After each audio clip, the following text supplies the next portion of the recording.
तुम अपने रथ पर नहीं हो अर्जुन। हाँ, वासुदेव तुम्हारे सारथी हैं, परंतु महाबली हनुमान का आशीर्वाद तुम्हारे रथ पर नहीं।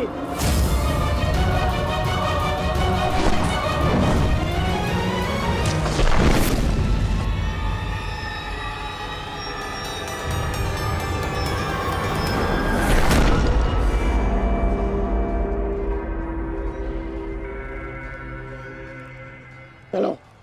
मैं अभी भी पराजित नहीं हुआ हूं कर्ण। तुम इस प्रकार द्रोण छोड़कर नहीं जा सकते।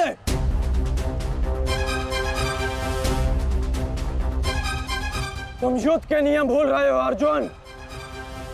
युद्ध का नियम है कि महारथी ही महारथी के साथ द्वंद्व कर सकता है,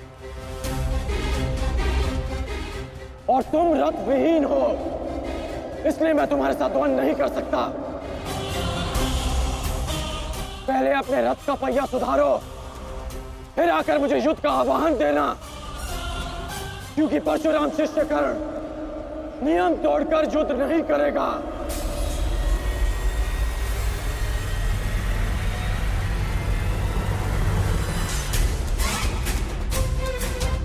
चलो सत्यसेन।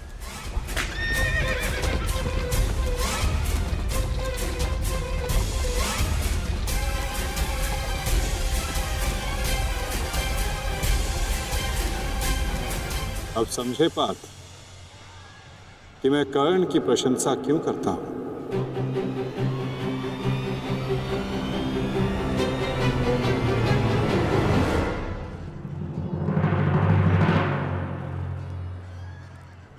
मानता हूं कि आपका वध करना काकाश्री की प्रतिज्ञा थी।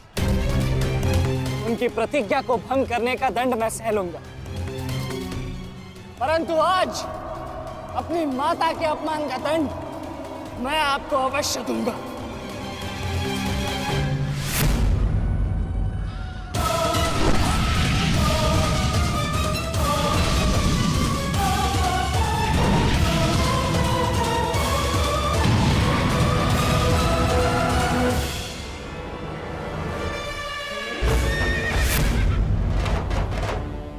किसी की प्रतिज्ञा टूटे, पर मेरी प्रतिज्ञा नहीं टूटेगी अभिमन्यु।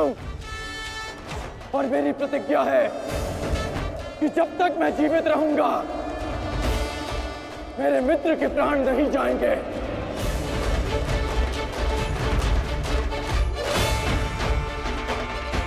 यदि जीवित रहना चाहते हो तो पीछे हट जाओ अभिमन्यु। आप भूल रहे हैं अंगराज कि मैं किसका पुत्र हूं। पीछे हटने के बारे में सोच भी नहीं सकता। तो प्रहार सहने के लिए तत्पर रहो।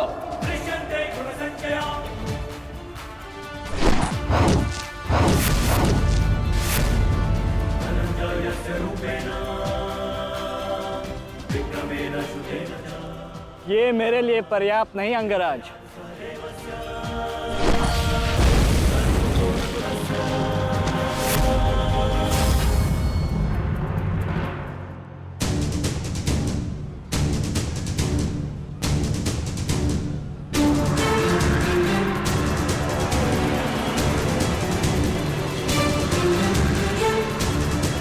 ना मेरे पास बाणों की कमी है और ना प्रहारों की।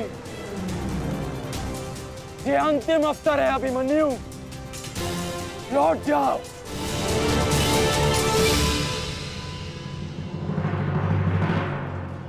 तो मेरे तुनीर में भी उत्तर प्रस्तुत है अंगराज।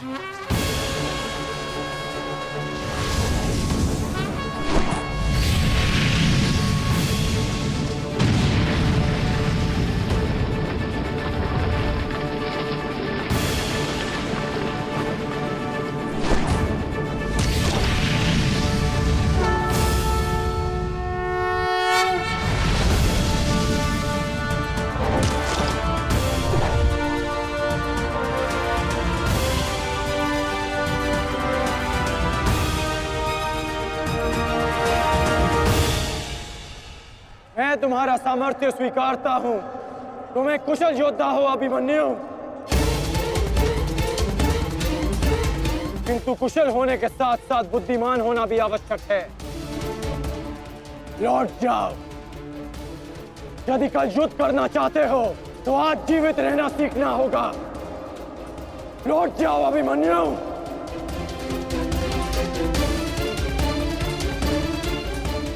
एक योद्धा के लिए आज या कल नहीं होता अंगराज। उसके लिए केवल वो ही पल होता है जिसमें वो मृत्यु के सामने खड़ा होता है। एक वीर योद्धा से सुना था मैं, हे मृत्यु, तैयार यदि तू आने को, प्रसन्न मुखा। द्वार खुला है, तेरा स्वागत, प्रसन्न मुखा।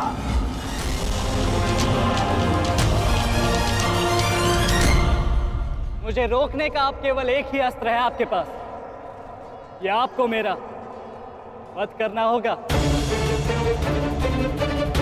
तो लीजिए अंगराज, अपने पुत्र के मृत्यु का प्रतिशोध लीजिए। आपके समक्ष आज वो योद्धा खड़ा है जिसके पिता ने आपके पुत्र का वध किया था। प्रतिकार कीजिए अंगराज, रुके क्यों है? क्योंकि जो पीड़ा मैंने सही, मैं नहीं चाहता कि वो पीड़ा मेरा शत्रु भी सहे। पुरुषसेन ने अपना विकल्प स्वयं चुना था। वो रणभूमि छोड़कर जा सकता था, परंतु उसने मृत्यु चुनी। गर्व है मुझे तुम जैसे युवा योद्धाओं पर, जो अपना कर्तव्य पूर्ण करने के लिए सदैव तत्पर रहते हैं। मैं जानता हूं कि तुम पीछे नहीं हटने वाले अभिमन्यु, परंतु मुझे भी अपना कर्तव्य पूर्ण करना है।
तुम्हें देखकर मुझे अपना बचपन स्मरण हो रहा है।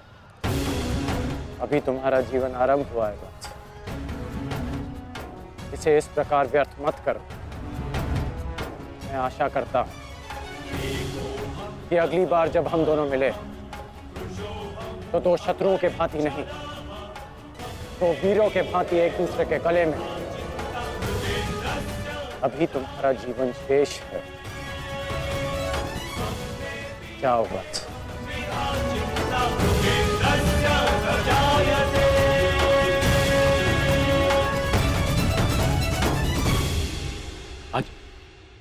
आज कौरवों की विजय हुई है गांधारी। पांडवों की एक अक्षुणी सेना को ध्वंस कर दिया है हमने आज। भीम हमारे एक भी पुत्र को क्षति नहीं पहुंचा पाया, एक भी।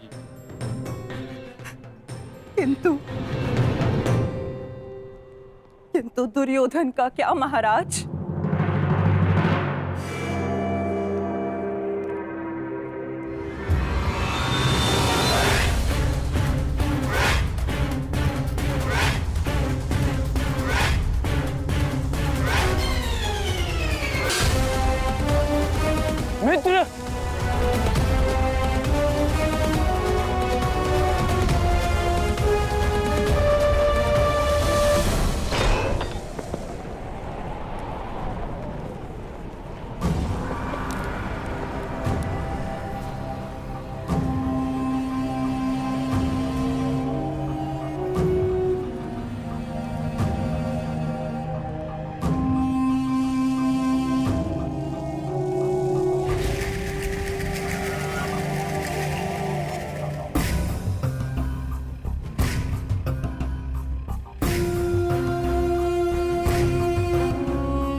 आज मैं आपको उस अपमान का अनुभव कराऊंगा। आपकी पूरी सेना और महारथियों के समक्ष आपका वस्त्रहरण करूंगा। परंतु आज अपनी माता के अपमान का दंड मैं आपको अवश्य दूंगा।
दुर्योधन, रुकिए ज्येष्ठ, ऐसा मत कीजिए।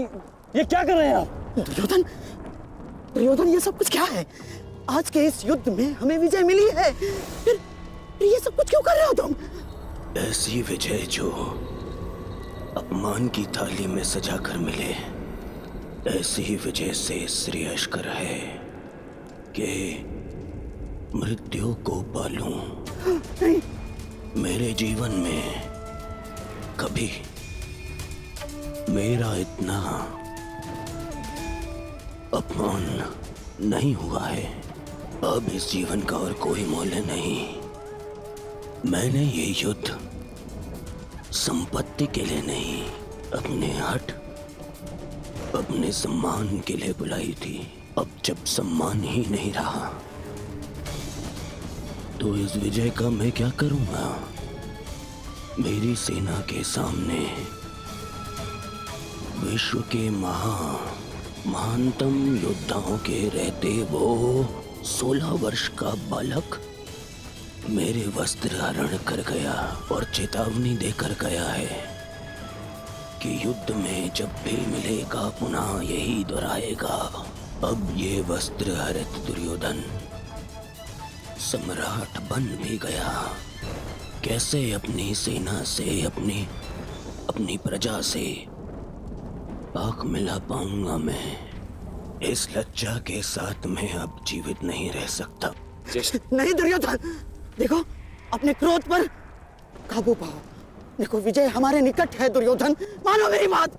छोड़िए मुझे मामाश्री, छोड़िए मुझे, अन्यथा इस अग्नि में मैं अपने आप से पहले आपकी आहुति दे दूंगा। छोड़िए मुझे। नहीं। छोड़िए। छोड़िए मुझे।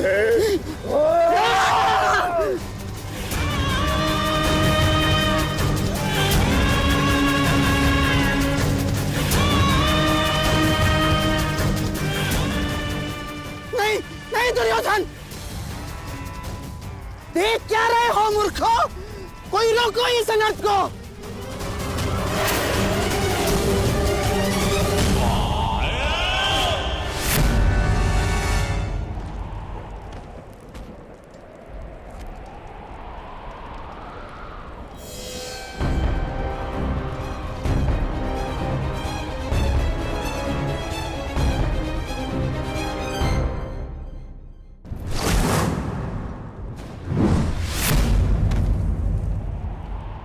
ठहर जाओ मित्र। नहीं, अब नहीं।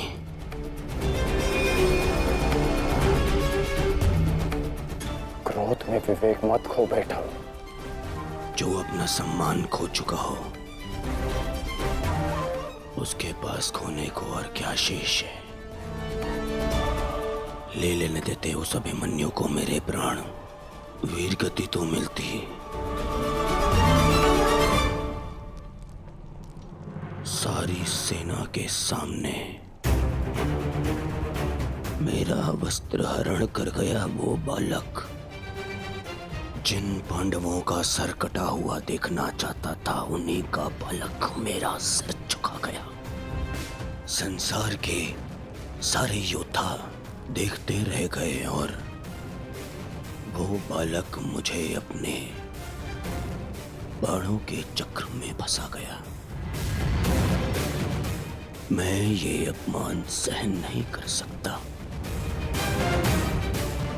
क्या करूंगा जीवित रह गए जब संसार के सामने शीश उठाकर चल भी नहीं सकता मैं। इसीलिए अब मैं अग्नि स्नान करूंगा।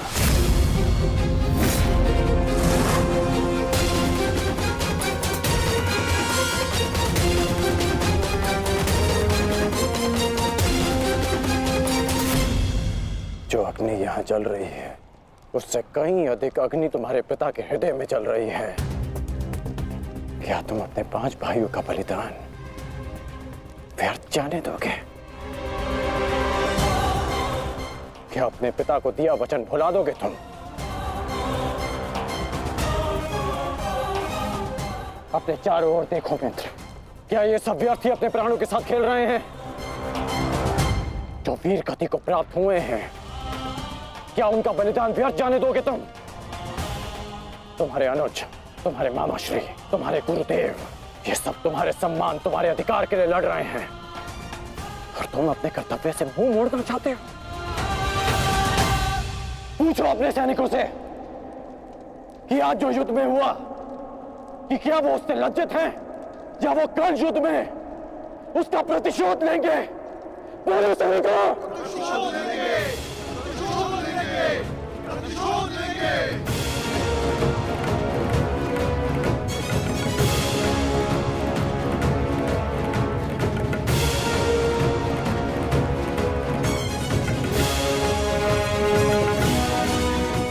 इन सैनिकों का सम्मान मेरे मन में लगी अग्नि को बुझा नहीं सकता मित्र। मैं तुम्हारे लिए सदैव प्रस्तुत हूं मित्र। आदेश दो मुझे, आदेश दो कि क्या चाहिए तुम्हें। तुम्हारी पीड़ा को शांत करने की औषधि क्या है मित्र? बताओ मुझे। मुझे अपने इस अपमान का प्रतिशोध चाहिए। जिसने मेरा मान हरण किया उसके प्राण हरण करने हैं मुझे। मुझे अभिमन्यु चाहिए।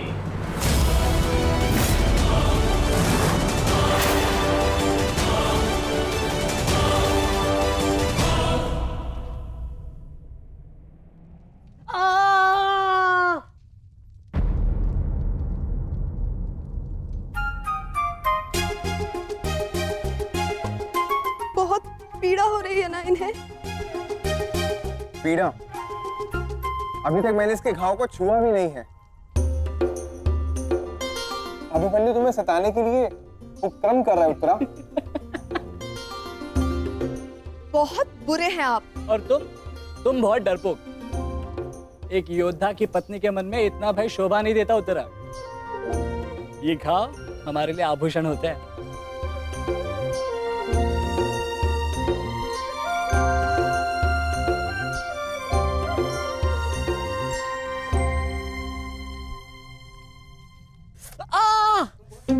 क्यों सताते हो तुम उसे?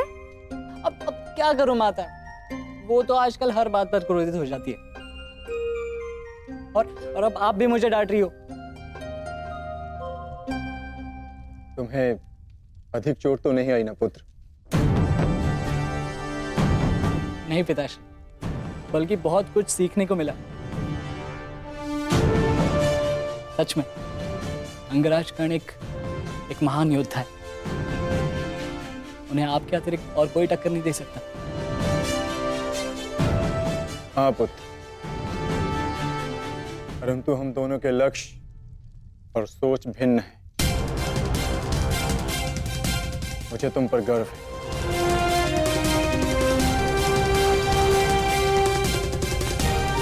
गर्व तो होना ही चाहिए। आज अभिमन्यु ने दुर्योधन को उचित उत्तर दिया।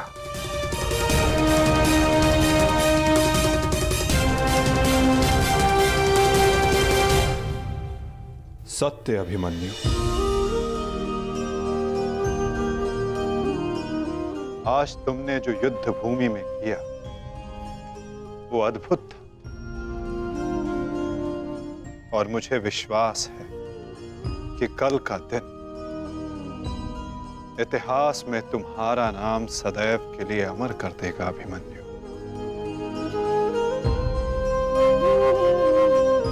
इतिहास से पूर्व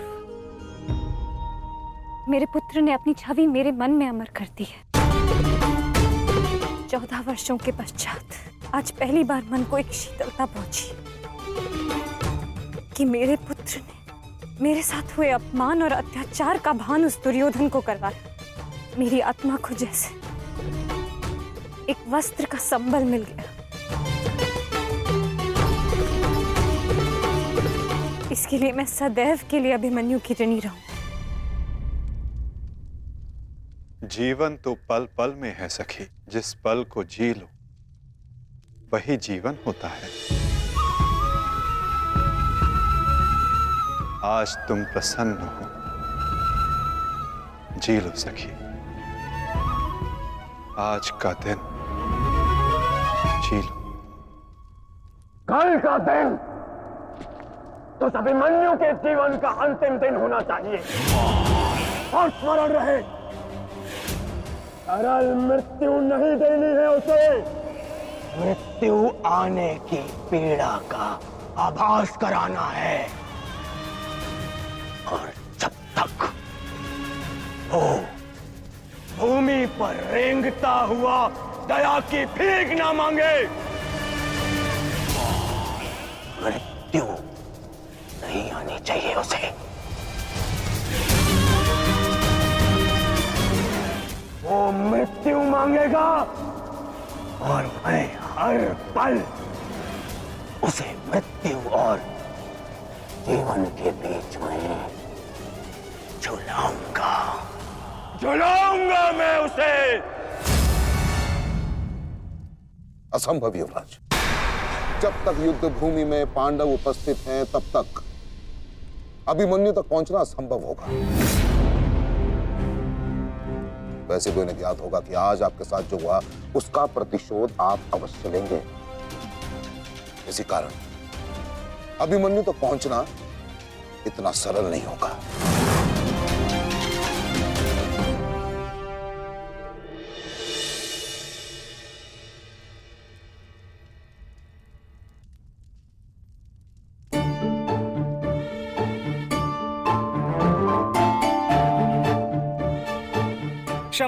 क्षमा कर दो, भूल हो गई बस। अच्छा, क्षमा भी कर दो। जिसने युवराज दुर्योधन का मस्तक झुका दिया वो आज तुम्हारे समक्ष सर झुकाए मना रहा है तुम्हें। देखो, किसी ने मुझे इस प्रकार सर झुकाए देख लिया ना तो मेरा बहुत उपहास उड़ाया जाएगा। पहले वचन दीजिए कि भविष्य में आप इस तरह मेरा उपहास नहीं बनाएंगे। आपको अनुमान भी है मैं कितनी भयभीत हो गई थी। अब इसमें भयभीत क्या होना उत्तरा? आप नहीं समझेंगे, मुझे आपसे बात ही नहीं करनी। तो ठीक है, मत बात करना, परंतु कल यदि लौटा नहीं ना तो पछताना नहीं कि... दोबारा ऐसे मत बोलना आर्य। भाई खो चुकी हूँ, पति नहीं खो सकती। क्षत्रिय हूँ, अपने अधिकार लेना जानती हूँ। आपको लौटना होगा, क्योंकि इस बार केवल मैं नहीं, आपकी होने वाली संतान भी आपकी प्रतीक्षा करेगी।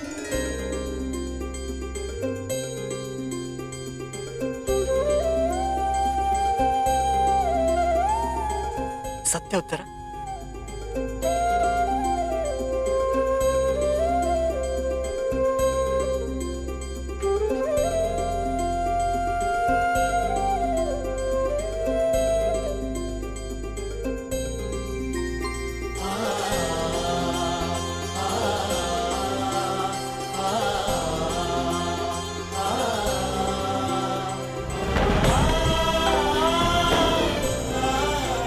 मैं तुम्हें वचन देता हूं उत्तरा, तुम और हमारी संतान सदा मुझ पर गर्वित रहेंगे।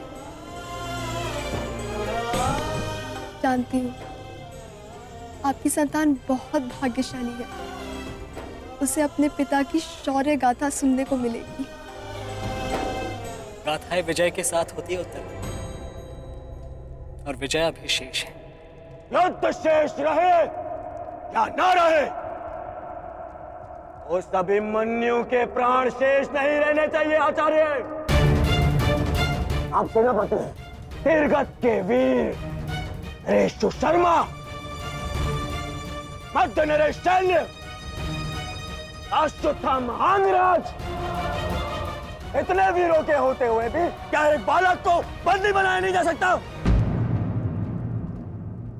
तुम्हारे प्रतिशोध के लिए केवल कुशल योद्धाओं की नहीं, बल्कि एक उत्तम योजना की आवश्यकता है मेरे होने वाले सम्राट।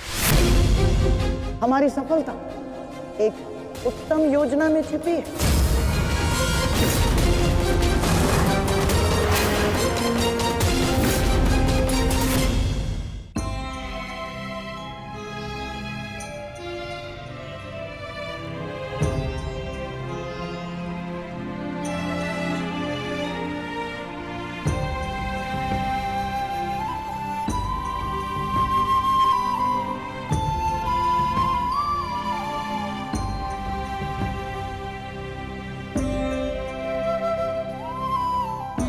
ऐसा क्या है जो आप चाहकर भी मुझसे नहीं कह पा रहे हैं सखा?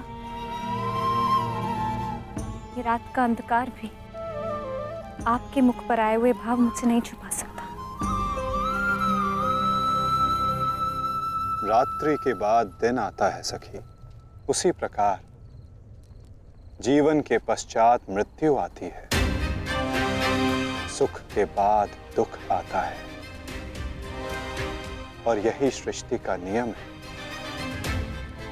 हमें अपने जीवन में सबके लिए तत्पर रहना चाहिए सखी।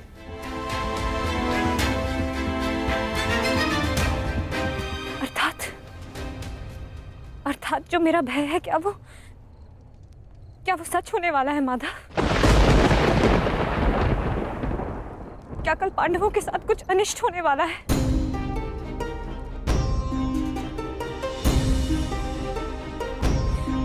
आप तो सब जानते हैं ना सखा। बताइए मुझे।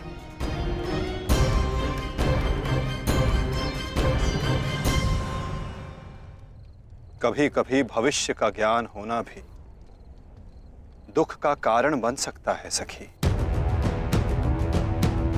यदि समय के अनुसार मनुष्य को सत्य का ज्ञान हो तो वो स्वयं को संभाल सकता है।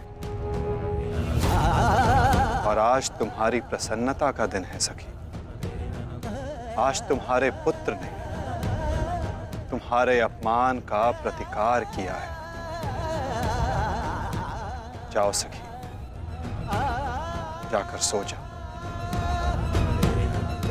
क्योंकि जीवन की हर रात्रि सदैव सोने के लिए नहीं होती।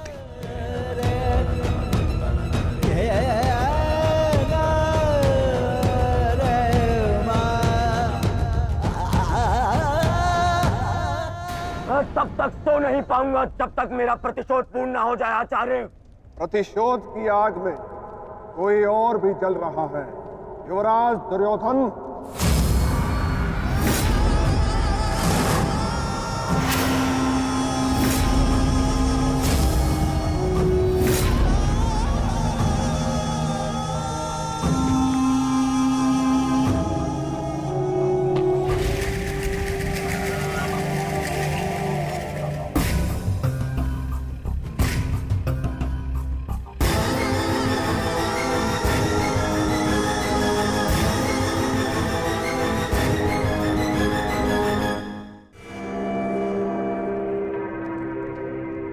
माता श्री सिंधु नरेश जयद्रथ।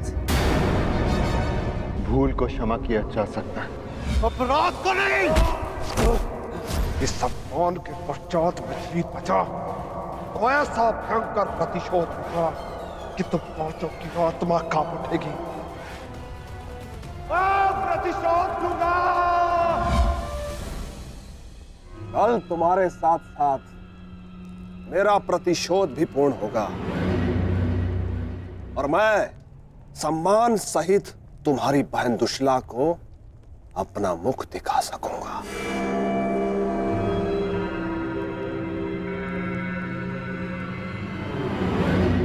इतने समय आप कहाँ थे सिंधु नरेश?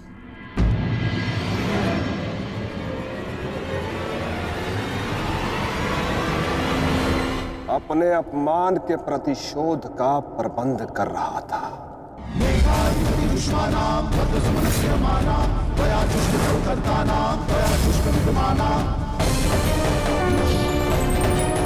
पुत्र जयद्रथ,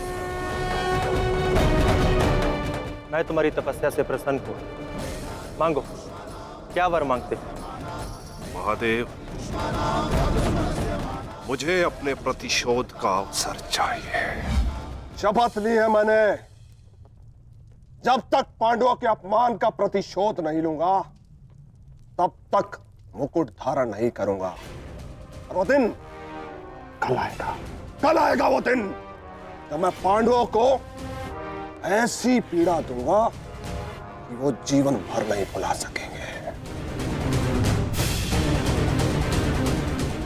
महादेव का आशीर्वाद है मेरे साथ और मैं तुम्हारे साथ युवराज, तुम्हारी योजना और मेरा प्रतिशोध दोनों कल सफल होंगे।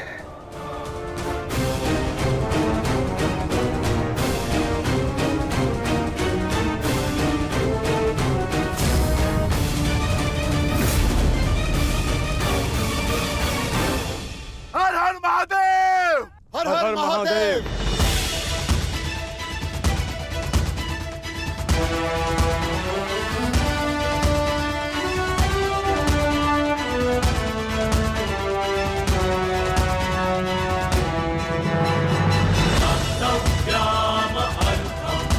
सर्वोत्तम बनो पुत्र, संसार के सभी योद्धाओं में तुम्हें सबसे अधिक कीर्ति प्राप्त हो।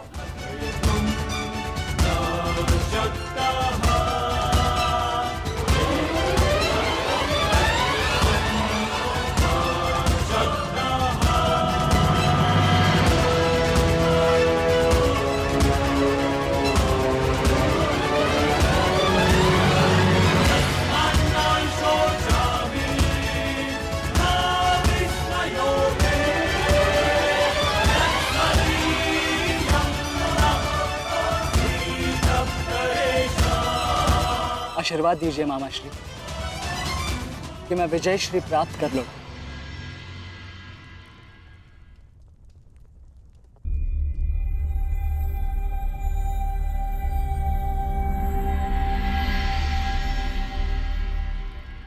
विजय तो कायरों को भी प्राप्त होती है पुत्र,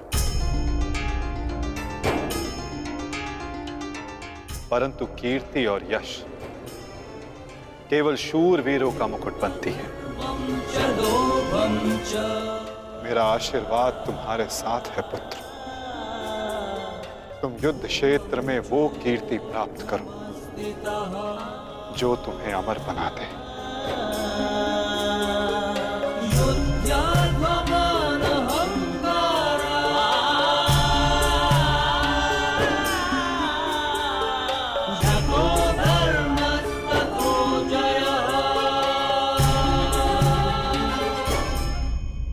मामा श्री कि मैं विजय श्री प्राप्त कर लौटूं। मेरा आशीर्वाद तुम्हारे साथ है पुत्र। तुम युद्ध क्षेत्र में वो कीर्ति प्राप्त करो जो तुम्हें अमर बना दे।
क्या हुआ अंगराज?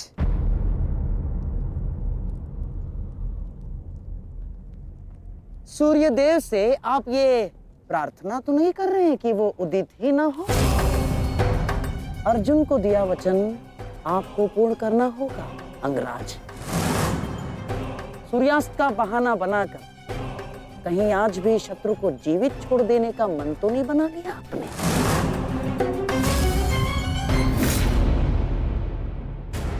कभी कभी मौन रहने से प्राण बच जाते हैं। अब एक और शब्द अपने मुख से निकाला तो युद्ध आरंभ होने से पूर्व ही शत्रु से पहले मैं अपने पक्ष के किसी योद्धा का वध कर दूंगा। अंगराज, अंगराज आप क्रोधित क्यों हो रहे हैं? मेरे कहने का तात्पर्य केवल ये है कि आपके पुत्र वृषसेन की मृत्यु तो स्मरण है ना आपको? वृषसेन के हत्यारे अर्जुन का पुत्र ही आज आपका लक्ष्य होना चाहिए। बस मैं यही कहना चाह रहा था। कर्ण को स्मरण है मामा श्री।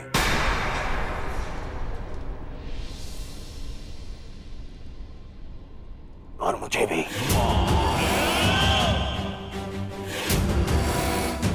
आज हम वृषसेन की मृत्यु और मेरे अपमान का प्रतिकार दोनों लेंगे। मैं केवल इतना जानना चाहता हूं कि इस प्रतिकार से पूर्व उस कौटे अर्जुन को मार्ग से हटाने का क्या प्रबंध करना चाहिए? उसका प्रबंध मैं कर चुका हूं मेरे होने वाले सम्राट।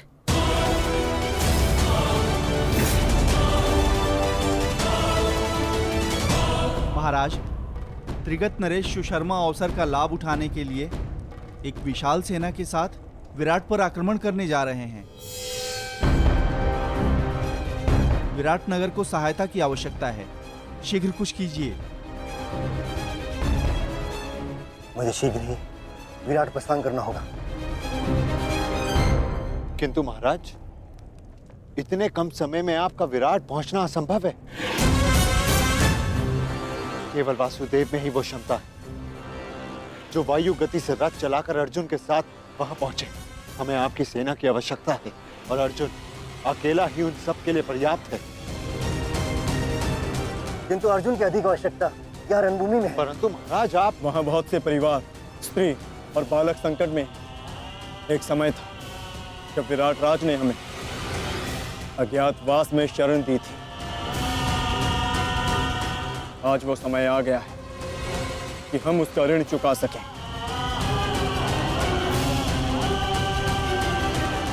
और फिर अभिमन्यु भी तो यहाँ है। मुझे इस पे पूर्ण विश्वास है। और मैं आपको विश्वास दिलाता हूँ पिताश्री कि युद्ध भूमि में आपकी कमी शत्रु को अनुभव नहीं होगी। जब आप सुशर्मा का नाश करेंगे तो आपके पुत्र की शौर्य की कीर्ति आपका स्वागत करेगी।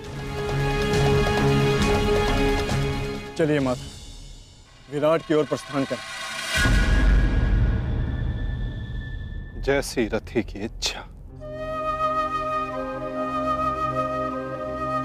और जैसी महारथी की आकांक्षा।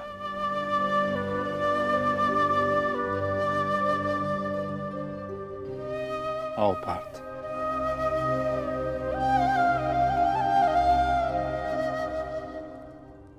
बधाई हो मेरे होने वाले सम्राट। अर्जुन रणभूमि छोड़कर विराट के लिए प्रस्थान कर चुका है।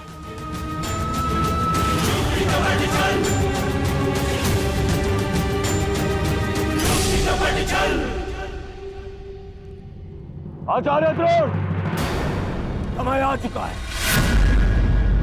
हमारी सेना को अपनी योजना अनुसार सज्ज कीजिए।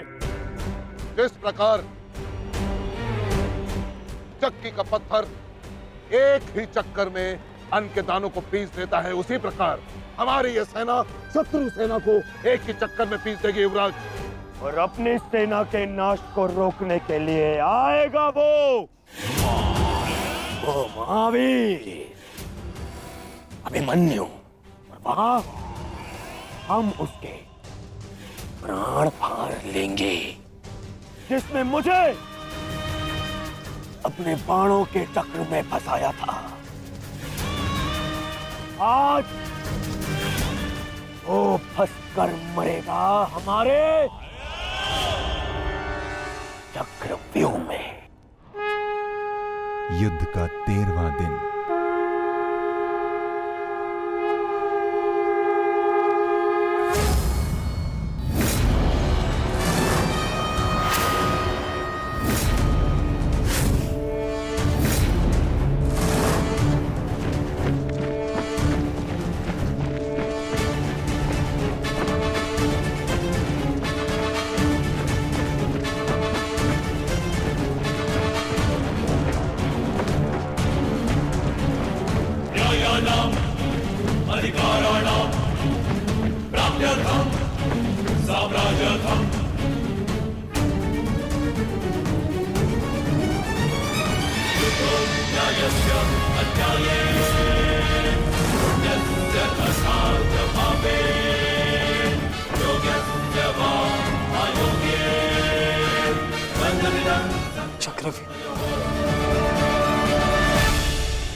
युधिष्ठिर, मैं कौरव सेनापति द्रोण चेतावनी देता हूं तुम्हें कि यदि तुम विजय प्राप्त करना चाहते हो तो इस व्यूह के भीतर आओ, और यदि तुम इस व्यूह को तोड़ने में सक्षम रहे तो हम अपनी पराजय स्वीकार कर लेंगे, और यदि नहीं तो तुम अपनी हार स्वीकार कर लेना। सुना तुमने?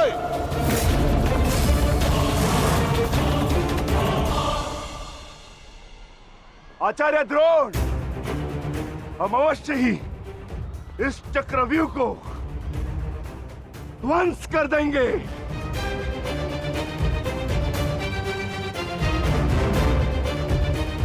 यह संभव है।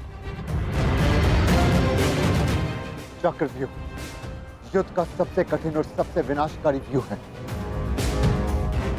इसका हल केवल अर्जुन के पास है। यह आचार्य द्रोण की योजना थी, इसीलिए अर्जुन को युद्ध भूमि से दूर किया गया।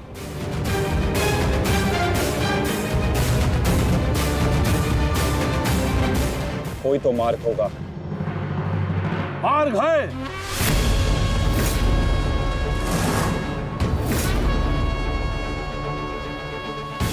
मैंने भी उसी आचार्य भारद्वाज से चक्रव्यूह भेदन सीखा है, जिस आचार्य भारद्वाज से उस द्रोण ने चक्रव्यूह की रचना सीखी।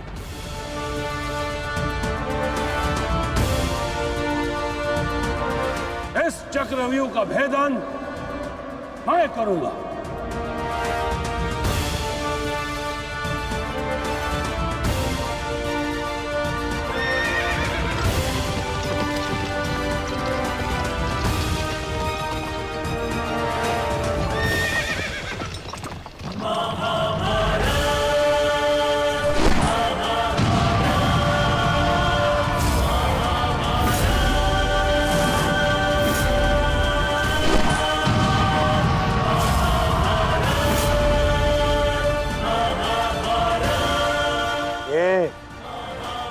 क्या है आचार्य? पांचाल नरेश द्रुपद तो इस व्यूह को तिनके की तरह तोड़ते हुए आगे बढ़ रहे हैं। भूल गया वीरराज कि मैंने और इसी द्रुपद ने मेरे पिताश्री के आश्रम में इस चक्रव्यूह का अभ्यास किया था। तो अपने मित्र को रोकने के लिए कोई अस्त्र, कोई शस्त्र है आपके पास? अब तो केवल एक ही अस्त्र है और एक ही शस्त्र दुर्योधन। जयद्रथ!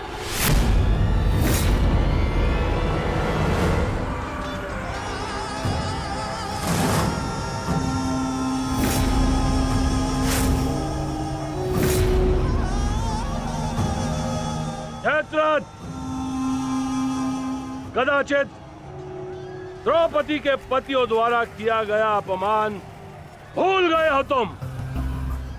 इसीलिए द्रौपदी के पिता के समक्ष उपस्थित हुए हो। आज द्रौपदी के पति हो या उसके पुत्र, कोई मुझे नहीं रोक सकता।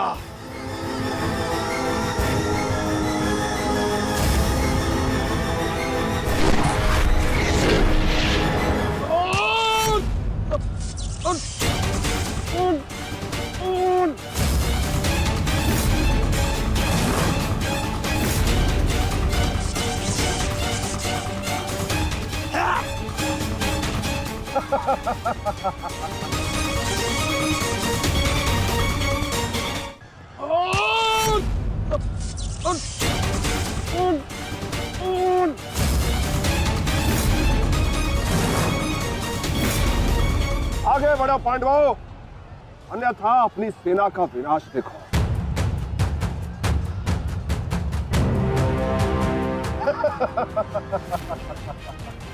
शेष पिताश्री, मुझे आज्ञा दीजिए। मुझे चक्रव्यूह के भीतर प्रवेश करने का मार्ग ज्ञात। मैंने पिताश्री से सुना था कि ये मैं कर सकता हूं।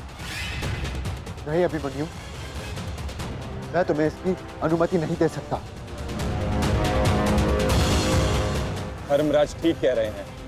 आचार्य ने कुछ सोच समझकर ही इस व्यूह की रचना की है। अब इसे शक्ति का सम्मिलित प्रहार ही तोड़ सकता है। मैं और भीम मिलकर प्रहार करेंगे।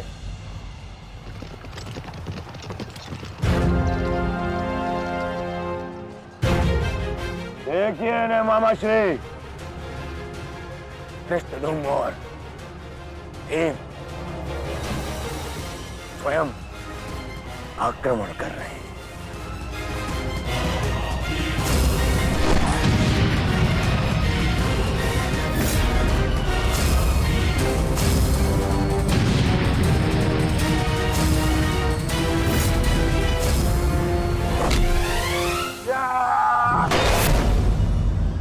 आज इनके हरेक प्रहार का उत्तर है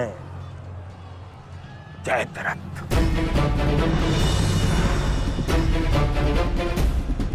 चक्रव्यूह में प्रवेश करने से पूर्व मुझसे नहीं मिलोगे मित्र? स्मरण है ना 5 चोटियां? आज उसी के प्रतिकार का दिन है।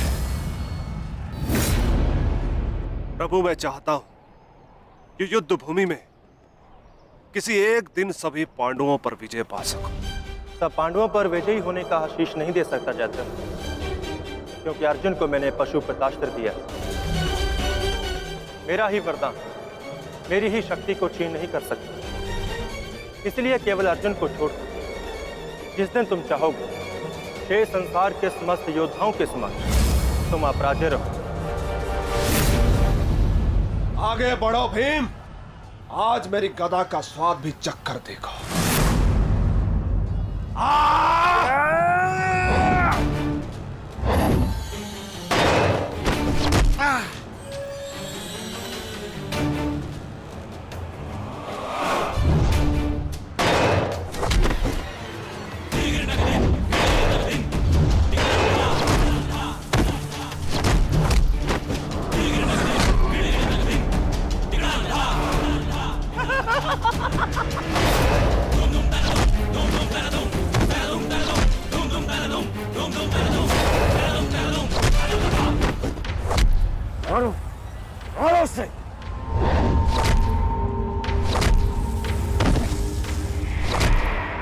ताजश्री, आप ऐसा कैसे होने दे सकते हैं?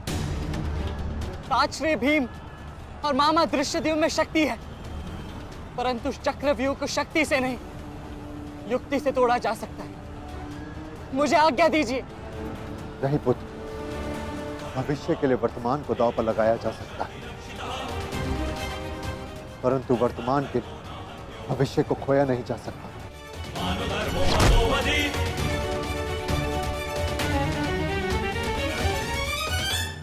ताजश्री भीम और मामा धृष्टद्युम्न में शक्ति है, परंतु चक्रव्यूह को शक्ति से नहीं, युक्ति से तोड़ा जा सकता है। मुझे आज्ञा दीजिए। नहीं पुत्र, भविष्य के लिए वर्तमान को दांव पर लगाया जा सकता है, परंतु वर्तमान के लिए भविष्य को खोया नहीं जा सकता। एक दांव लगाने के दोष के कारण मैं आज इस महायुद्ध में खड़ा हूं। मैं दूसरा दांव नहीं लगा सकता अभिमन्यु। परंतु आज यदि चक्रव्यूह को तोड़ा ना गया तो हम ना केवल हार जाएंगे बल्कि मेरे पिताश्री का सर भी झुक जाएगा। आपने वो दांव लगाकर सर झुकाया था और मैं ये दांव खेलूंगा अपने पिताश्री का सर ऊंचा रखने के लिए। मैंने उन्हें वचन दिया था कि युद्ध भूमि में शत्रु को उनकी कमी अनुभव नहीं होगी और मुझे शत्रुओं को वीर अर्जुन के रक्त का तेज दिखाना है। इसीलिए आज्ञा दीजिए ताजी, और फिर मैं अकेला कहाँ हूं? चक्रव्यूह में मेरे प्रवेश करते ही आप भी मेरे पीछे पीछे अंदर आ जाइए। मैं मार्ग बनाऊंगा और आप चक्रव्यूह को ध्वंस कीजिएगा। सोचिए मत, समय नहीं है ताजश्री। आशीर्वाद दीजिए।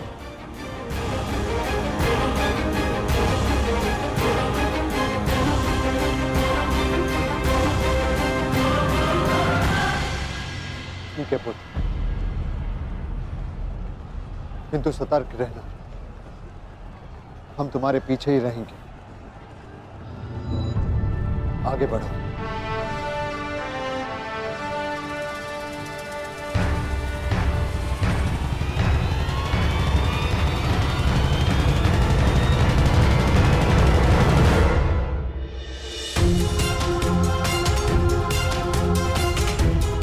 जाओ सखी, जाकर सो जाओ, क्योंकि जीवन की हर रात्रि सदैव सोने के लिए नहीं होती।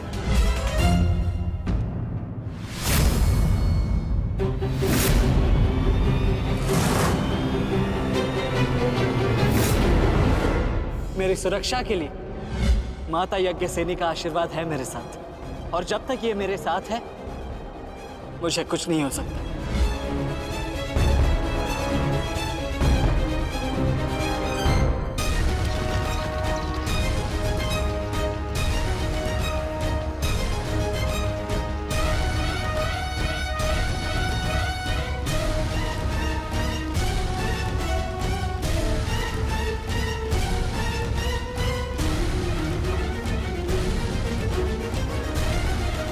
क्या हुआ मास्टर, आप रुक क्यों गए?